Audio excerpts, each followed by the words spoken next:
As a body, as a physical body, we are maintaining the chakras, or the chakras are maintaining us? That's a good question.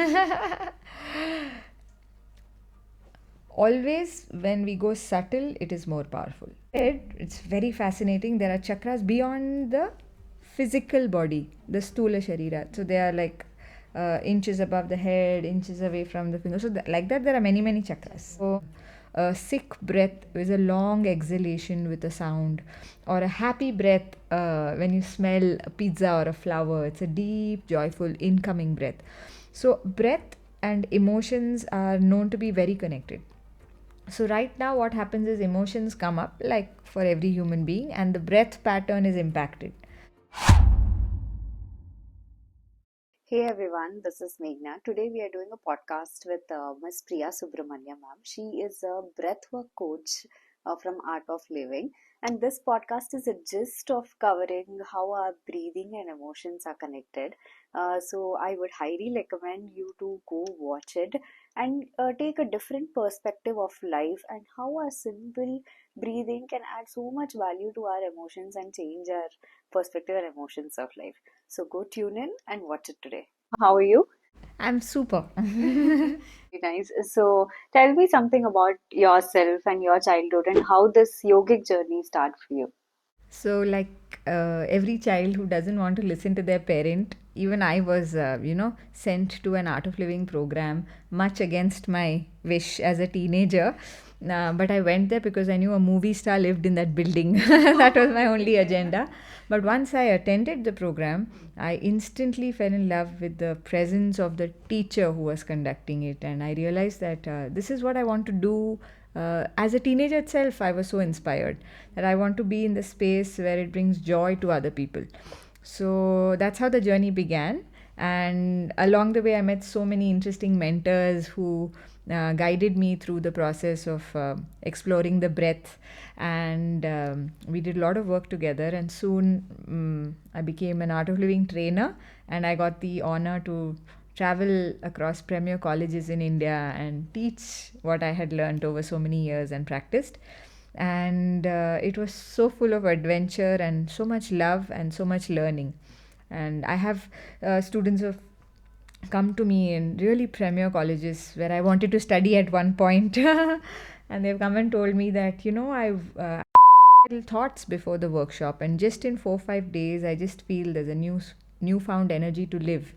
And I was taken aback that just by breathing and practicing a bit of pranayam and meditation, that such a big transformation is even possible. I've heard of lot of yogic journeys, but when I first met you, that is during a yoga session, and then when you were talking about the breathwork coach, I was very interesting. That was the very first time I heard of.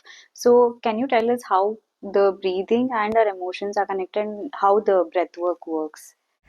So, we are alive because we are breathing, and as a doctor, our life's purpose as a medical practitioner, is to keep people breathing.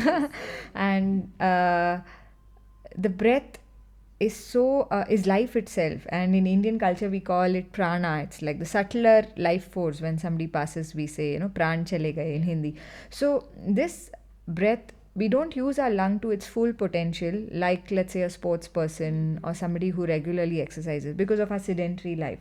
So the breath is so powerful, first of all, in physical well-being, because the lungs are in better use, and then all our systems are perfectly functioning, because a lot of toxins are thrown out with every breath we breathe out. And we breathe nearly 21,600 breaths in a day, which is like 10 to 11 liters of air we are breathing in and out. So we have to notice how it is so connected to our emotions. For example, when we are very angry, if you see a child, for example, who's really, really angry, they'll do that. Or if you see a very sick patient in a hospital bed, they have there's a sound that comes. A sick breath is a long exhalation with a sound, or a happy breath when you smell a pizza or a flower. It's a deep, joyful, incoming breath. So, breath and emotions are known to be very connected. So, right now, what happens is emotions come up like for every human being, and the breath pattern is impacted. But reverse is what our sages, who are very scientific in their outlook, tapped into. They knew that pranayama is directing, ayama is directing that life force energy, the breath, in certain rhythms, which can in turn make us a master of our emotions. Right now we are a slave. The reverse equation is going on. But when we actually play with our breath a little bit and spend some time with it, because it is our best friend and it's free of cost, then we realize how we can slowly over time master our emotions and be more in control of it and be proud of how we act in situations. Where I understand, when you mention prana, there are different types of prana we have. Can you explain us what are the different types? Correct. So there's something called pancha pranas. There are five pranas, and there's one big boy prana, which is generally when we say prana, it's the Vishesha prana, which is the main subtle life force energy, which is said to run with the breath. So we can't. So first we have to understand there is this physical body which has different nervous system, this system, that system. In medicine, we learn all that, and the breath is a part of that system. There's a subtle body also, Sukshma Sharira, where the nadis, the chakras, and the prana function. So, when we practice yoga, we don't only focus on the body, the physical body. This is the Sthula Sharira, which is because of food and exercise that we can maintain. We also enter the realm of the Sukshma Sharira, and there's a third level also, which is in meditation, you tap into that, which is the Karana Sharira, the causal body that remains. We say, no, we are all connected. That is that connected body. So, now prana, there are five types. One is prana itself, it's called prana. Then there is apana, which is in the lower part of the body. So it has effects on various parts and systems. So incoming breath is connected to prana, outgoing is connected to apana. Then we have udana, samana, which balances everything. And then we have vyana also, which is the extremities. And then when there's a tradition in India, when we offer food, prasad, there's a chant, because I have little background in shlokas, and so this comes to mind. When we offer food to God, we keep a plate of food and we say prana yasvaha, means may the food which becomes my body uplift that aspect of the prana out of five. Then we say udana yasvaha, may it impact that level. Vyana yasvaha, samana yasvaha, udana yasvaha, brahmane yasvaha. I offer my entire being to you, and may this food nourish all my pancha pranas. These impact positively on us, and what are we doing on a daily basis that is stopping that positive impact on us? Are we doing something that interferes in that positivity that prana is helping us, like the physical being and the body? On the physical level, 100%. So anything that you do pro life, which is eating good food, movement is medicine, na? So if you move, if you exercise, if you meditate, what happens is the prana flows smoothly through the channels which are called the nadis. Nadis, you can understand, is like a wiring system. Nervous system is what we understand in the physical level, na? Nervous system is so complicated, na? Like that only nadis, they said there are 1,72,000 nadis in the body. This is all very specifically mentioned also in Ayurveda also. In fact, they judge health based on this, as you're saying, a wholesome, what blockages happen in day-to-day life. So when the nadis are blocked, they're blocked due to stress, fitness, bad food intake, and then our mental health, obviously, and then people around us. You may be fine, happy, but if there's sadness around you, or it's a very stressful atmosphere, it has an impact on our mind. We all know that. And then, of course, pollution, a place also. So it is said, when you are in a high place, like a hill, or when you're flying in an aeroplane, the nadis open in a very different way. How so? It is a very fascinating thing. The subtle body doesn't differentiate in that level. It feels that because this body is elevated, the subtle body also feels elevated. It's a very crazy thing. So if you go on a trek and a lot of spiritual religious places in the world are on high. If you see your Tirupati, then there are a lot of churches and mosques, places of worship which are on high places where you have to walk and go trek. Yeah, Mount Kailash, you have Vaishnav Devi, whatever. So it has an impact on our breathing and hence on the nadis. So the wiring system is the nadis and the switches are the chakras. Yeah, so there are many chakras, but primarily we can focus on the seven chakras. What are those seven chakras? So we start, let's say, with the Mooladhara, the base of the spine, and that's the earth element. And then we move up. So when we say the energy is low in somebody, we say prana is low, means they are kind of stuck there. But the beauty is in India, nothing is like this is how it will be forever. It's not like that. Keeps changing. Whatever we do, It rolls. So every chakra has a positive and a negative energy. Yeah. So if it's negative, you can easily. That's the purpose of doing a little bit of pranayama, and that too, not some tapasya standing on one leg on some mountain. Just basic small changes. 15-20 minutes of little bit of breathing, meditation. Easily it's possible. It is said, it's very fascinating. There are chakras beyond the physical body, the stula sharira. So they are like inches above the head, inches away from the finger. So like that, there are many chakras. So in the olden times, the kings used to wear a huge crown till that height to protect that chakra. It's very fascinating. So that is one. Other than that, the nadis that I was saying, the three major nadis is important to know, which is the Pingala, Ida Nadi, and the Sushumna Nadi. So a lot of pranayama is based around that, the breathing in and the breathing out.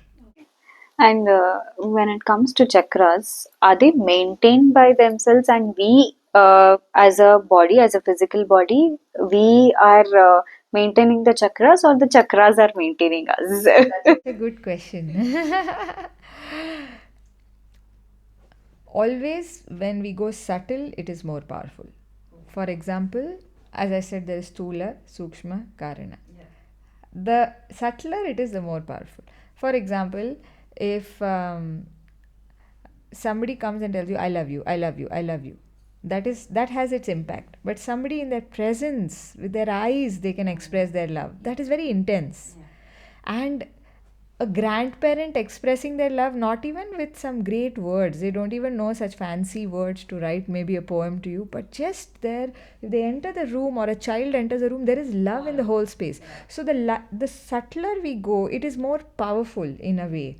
So definitely the Karana Sharira, which is the consciousness of this creation, is way more powerful because it's quite magical, right? Everything is happening in such precision in this universe that you and I are sitting here because of some insane precision. The earth angle, the this, that, there's a cosmic precision which you and I have zero control over. However expert even the top scientists have no idea how crazy it is. They know very little. Visible is very little. Invisible is infinite. So that is way more powerful. And then the subtle body is definitely more powerful than the physical body. That's where we have all these psychosomatic diseases. You can really, with the power of the mind, really heal yourself. Of course, medicine has great value in that. But there is so much importance that doctors also agree, which is given to mental strength to overcome a grave illness, isn't it? So definitely the chakra has an impact. But having said this body is such a brilliant vehicle where you can do whatever you can to the body, keeping it healthy, to impact the chakra also. Reverse is true, but definitely the stronger would be the prana. So I was reading somewhere that coming back to your breathing and how emotions are connected, when I was looking how the breathing pattern is connected to your heart, to your, as you mentioned, your digestive system, your cardiovascular system, everything, to your heart, everything.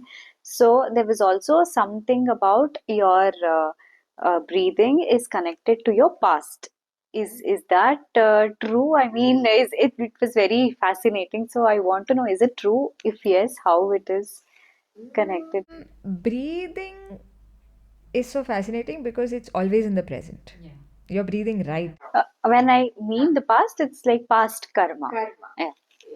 That would not, I would not associate it with the physical act of breathing, but the the behind scene there is so much. It said no in Bhagavad Gita, Gahano Karmano Gati. Karma is very complex. And of course, we have a karma why we are born in a certain place to a certain family in certain situations, and especially in these grave times, you wonder like you're so lucky and so grateful. What have I done to be so grateful? So that is perhaps as much as you can delve into that. Otherwise, it's very complicated. But breath is a very physical act. But if you go to a little deeper, as I said, there's the prana. So there are 7 levels to our existence: body, breath, mind. Now, mind is not brain. A lot of people, brain is a physical part of the body which can be surgically, stuff can happen. But Mind is your conscious mind. conscious mind. Now, usme also there are 4 super conscious, this conscious, subconscious, all that is there. So body, breath, and then there is antakarana, it's called. So there are 4 in that. So mind, the complex 4 things are mind, then we have the intellect, then we have the memory, then we have the ego, and finally we have the God, consciousness, or whatever you want to call it. Everybody associates it with some energy, universal energy or soul, whatever we call. So this mind, intellect, memory, ego, that karma business will come somewhere in the memory. Because sometimes you go to a place and you feel, Arey, I've been here. And you have really never been there. Your passport doesn't have that country ka stamp ever, and you are not of that nationality, but there is a sense of connection. It can even be a foreign country or a foreign language or a food or some people you see, you feel like, hey, deja vu, I know this person. So that is all from some memory. Now that can be conscious, unconscious, superconscious, all that, karma, all that is possible. So in that level there is, not the level of the breath, I would think, in my knowledge. The deeper. In the different levels of existence, yes, there is of course some karma, a lot of karma play. Yeah. So if I have to, like if somebody is, disturbed peacefully, not at peace, what is that you do with your breathwork coach is going to help that person? The best way, the simplest way is to spend some time learning, and learning being the key word. Because it's a very, it's a science. You have to spend little time with a coach who has some expertise and some experience. So then that person can guide whoever is in need. And frankly, everybody is in need. Even if we are in fairly good mental health, it's important to maintain that also, na?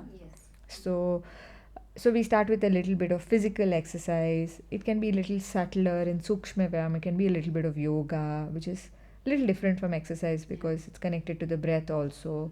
And then yoga is not just asana. That is another huge misnomer. In fact, the Patanjali Yoga Sutra, which talks about yoga, which is it has like one line about asana. Everything else is about pranayama, dharana. So there are many. So simply put, we do a little bit of movement to remove the restlessness from the body, the rajas we say.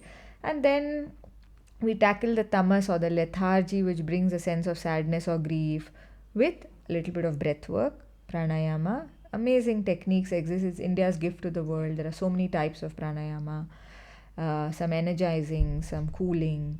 So there are times to do it, and then you can do those, and then you slip automatically into a meditative state. You spend some time meditating. 100% the flow of prana, I said the chakra, no? Automatically there is this rise of prana. So then what happens is, somebody like one of my mentors, Khurshid Batliwala, gave a brilliant example. He said, imagine you have a bucket of water and you throw a stone. The water is going to spill out and there's going to be ripples. But if it's an ocean and there's a stone thrown, the ocean doesn't care, doesn't even know, isn't it? And that is what happens to prana. When the prana increases with pranayama, then small little things don't end up bothering us, because problems will come for all of us, no, that we cannot get in. So this is how it slowly tackles it. Having said that, medicine does come to use, all this serotonin upkeep. Yeah. Those things are there, but there's so much research today that regular practice of breath work and pranayama and meditation can really decrease or eliminate the need of medicine in many cases. Yeah.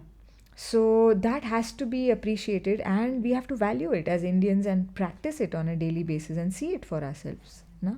As an experiment. Also, if sometimes even I have episodes of anxiety, sudden anxiety. So, does that breath work help at that as a quick fix for the anxiety? Sure. If I am practicing it, If you are a regular practitioner of pranayama and meditation, then when you are anxious, which will be little lesser than usual because you have that regular, then definitely you can bounce back faster.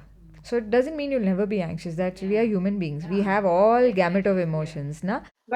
just to calm ourselves at that point of time consciously. 100%. Yeah. First of all, you'll be more mindful. You can immediately use some technique. It's not just about, yeah, there'll be some pranayama that you can quickly do. There's some people who have issues sleeping quickly. Lying down on the bed and tossing and turning because thoughts are happening. You're having a busy day. You're not really stressed, but it's like you're not finding it easy to sleep. Na? So then there's a pranayama that can really tranquilize the body naturally without using a sleeping pill. So obviously that is more beneficial, na?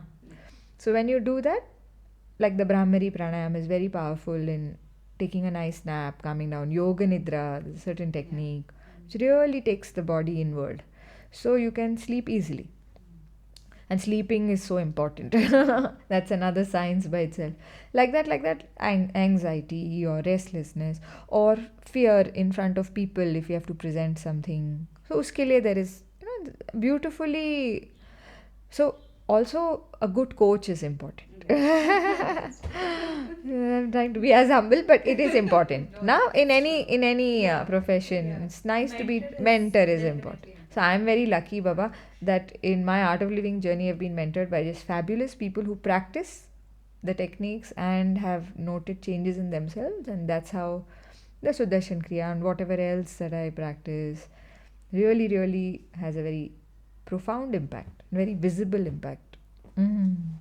So, do you mind if I ask you, like, if probably like you gave an example, I have to go on stage now, I'm very nervous. Okay. So, what can I do just to calm myself down at that point of time so that I can, feel that slight amount of positivity and push that nervousness away? See, Nadi Shodhan is that pranayam which is can be done anywhere, anytime, at a workplace, in a public place. So that is amazing. Brahmari pranayam is another brilliant pranayam to calm the nerves, and that's how it also helps you sleep because it's calming you down in a very subtle way. So Brahmari is a very easy pranayam to do. Kids also can practice Brahmari. Unlike Nadi Shodhan, you need a little nuanced learner to. But these two pranayams are brilliant. Nadi Shodhan is also known as Anulom Vilom. It's a very famous pranayam. Again, it balances the Surya and the Chandra Nadi, the two nostrils and the movement of prana. So it really, you kind of focus on the Sushumna Nadi, which is somewhere here, third eye. No, that's why Indians wear a bindi. Even men used to wear Chandan. Chandan is coolant.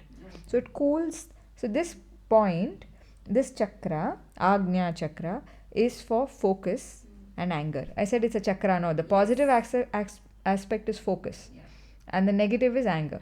People are very focused, get angry easily. They're perfectionists, na? So when we focus on the perfection and improve our focus, then anger is at bay. When we are angry, we lose our focus. We say really ridiculous things. So this chakra gets really balanced when we do a little bit of Nadi Shodhan. So that's brilliant for stage fear.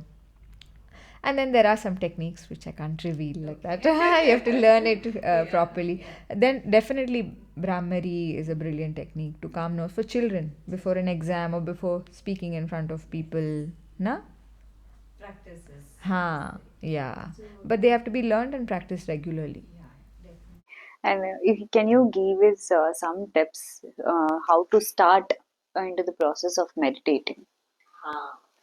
Because meditation is very important. Being an individual, I have realized it, because it helps to calm me down a lot of times. Even not necessarily you have to sit in a place, where it is calm, serene, and then start meditating. Not necessarily is what I understand. So how, just some tips just to how to get started with the meditation. Sure. First of all, we have to give it priority because we give it last priority. When you have nothing to do in life, or when we are old and nearly half our leg is in the deathbed, that's when we. So, meditation is for us right now to excel in whatever we are doing. So, it can be from childhood to whatever age we are right now as young adults or whatever. So, it's not for like old people who have nothing to do. First, that whole notion, and then giving it that priority. Mm. And tips to actually start is, to start with, you can start in a calm place with minimum disturbance of sound, and put maybe like a yoga mat or something nice, sit in a comfortable pose, or you can even sit on a sofa if you have, need backrest. And definitely meditation is easier when the body is a little tired. So body can be little tired when you have done a whole day of work, or you've done some cleaning up, or then you've physically toiled or done some exercise or sport. So the body is a little tired, and then you do a little bit of breathing, which can be some techniques that you may learn. I highly recommend learning it from a trainer or a coach. There are so many avenues. Uh, for one, I know of Art of Living being in like 160 countries, so there are trainers. You can look them up, join a workshop, learn techniques, and then go back with doubts if you have any. So you do a little bit of breathing and then finally slip into meditation. I mean, that is the mm system of going about. If you just sit and now I'm going to meditate little bit, it's not going to work. Unless you're trained to, you've trained your body to. So so body, breath, mind. That's how we go, na? The 7 levels, and then you kind of, so you train the body to rest a little, and then you do play with a little bit of the breath, and then breath connects you with the body and the mind. I just mainly wanted to know how the prana works. So your body, soul, prana, and your chakras, that is your energies, are in line, and that is how your physical body and your conscious body works. Correct. Right? Correct. So correct me if I'm wrong. In the level of the body, we can do few things. Be healthy, which highly important is food, diet, we all know, exercise, we all know, sleep, we all know, and being in a happy atmosphere as much as possible, non polluting, blah blah blah, all that. Then there is the breath. So breath is the connection between the body and the mind. For example, body you can touch, it's, you can see it, you can cut it open, and breath you can feel it. A doctor cannot open the body and say this is the breath.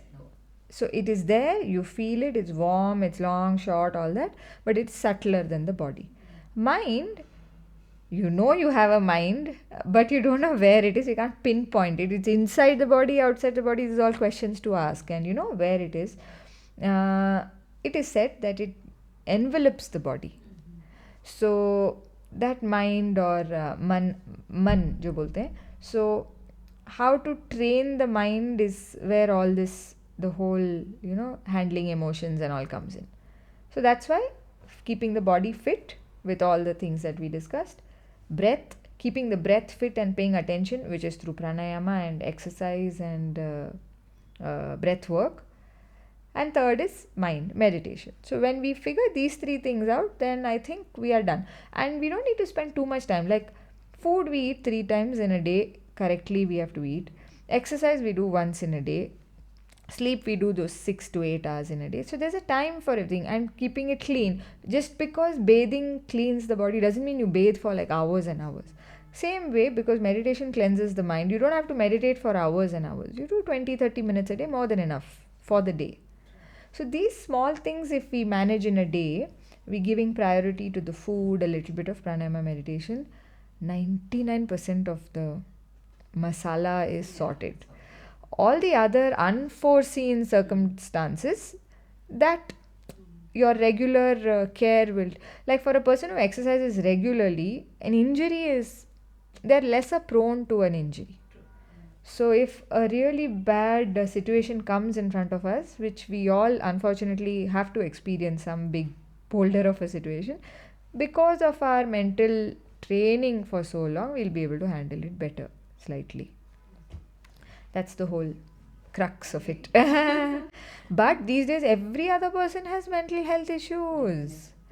And when the availability of all this is there, not using this and directly jumping to medicine is something even a doctor wouldn't want. Definitely. First, you have to bring yourself at peace, and then, or try with a professional help.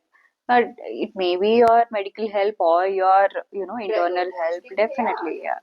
So, as a dentist, if a child just needs to, as a pediatric dentist, if a child just needs to develop a habit first before you really doing stuff, you will definitely tell the parent, like, do this for 30 days and we'll then revisit, because you want to avoid any invasion, isn't it? That any doctor would agree. So, and I would think in the present situation, I think people who are in emergency services, like doctors and our defense, they are constantly in a state of fight flight, because they have to quickly solve problems. They don't have time to just chill and, yeah, like a lot of other professions where we can afford that time. This is a very emergency situation in most cases. They need this practice as a compulsory setup, so that they can access it whenever they want. They need to have a breath coach in their institute, in their organization, a space where they can meditate when they are really having a tough day or a long day. Because I have a family full of doctors, and I know they work 17 hours, 36-hour shifts, like unreal. It's physically they're pushing their limit, but mentally they break down. So they need that little bit of. And Shishi Ravi Shankar ji says such a brilliant thing when it comes. A healthy body can carry a weak mind to a bit, but a healthy mind can carry a weak body much more. A strong mind can carry a weak body much further than the vice, the opposite. That's it. It was very, very nice meeting you. Thank you so much for taking your time to give us this podcast. Definitely, it was very much value adding. I hope I can simplify all the, aspects what we have discussed and put it out in a beautiful way. So sweet. Thank you so much.